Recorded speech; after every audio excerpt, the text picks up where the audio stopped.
एक समय की बात है। एक गांव में एक गुरु रहते थे जिन्हें खबर हो गई कि एक अन्य नगर में एक और विद्वान आए हुए हैं। वे अद्भुत ज्ञान के मालिक थे और आगे बढ़ने के लिए सबकी सहायता कर सकते थे। ये खबर सभी को बहुत पसंद आए और सभी लोग उस नगर में उनसे मिलने के लिए जूझने लगे। इन दो विद्वानों की खबर राजा को पता चलते ही वहां का राजा उनसे बात करने के लिए अपने दरबार में बुला ले आए।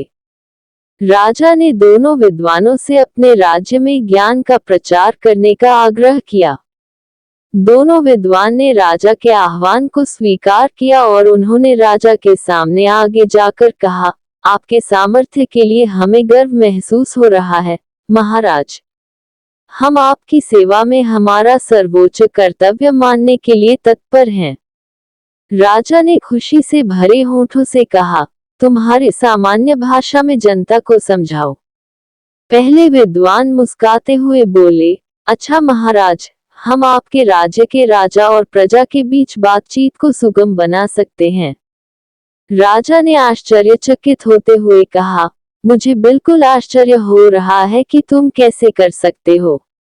ये तो मेरे लिए। दूसरे विद्वान ने मुस्कुराते हुए कहा, महाराज, हम आपके राज्य के लोगों को सामग्री के बिना खाने का ज्ञान दे सकते हैं। राजा ने बहुत ही आश्चर्यचकितता से कहा, मैं ये सचमुच मानने में सक्षम नहीं हूँ।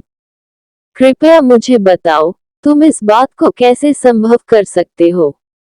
पहले विद्वान ने कहा, महाराज, हम विज्ञान का उपयोग करके एक ऐसा उपकरण बना सकते हैं जिससे हम राजा की मर्यादा के साथ बातचीत कर सकते हैं। यह उपकरण हमारे बहुत सारे प्रयोगों को सुलभ बना सकता है और आपके ग्रामीणों के बीच सामर्थ्य का निर्माण कर सकता है।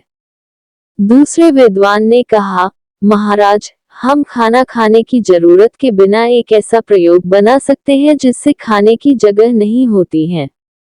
यह उपकरण आपके लोगों के लिए आरामदायक और स्वास्थ्यप्रद होगा।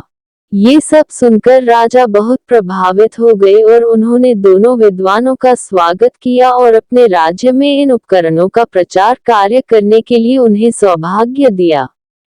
दोनों विद्वान ने राजा की प्रशंसा करते हुए उनकी सेवा में खुशीपूर्वक काम किया और सभी लोग उन्हें प्रमाणित करते थे। इस कहानी से हमें ये सिखाया जाता है कि समय के साथ ज्ञान विकसित हो रहा है और बहुत से अद्भुत आविष्कार हमारी मदद कर सकते हैं। दो विद्वानों के उदारता, समर्पण और सेवा भाव की मिसाल हमें ये बताती है कि हमें हमारे ज्ञान और कौशल को समाज की सेवा में लगाना चाहिए।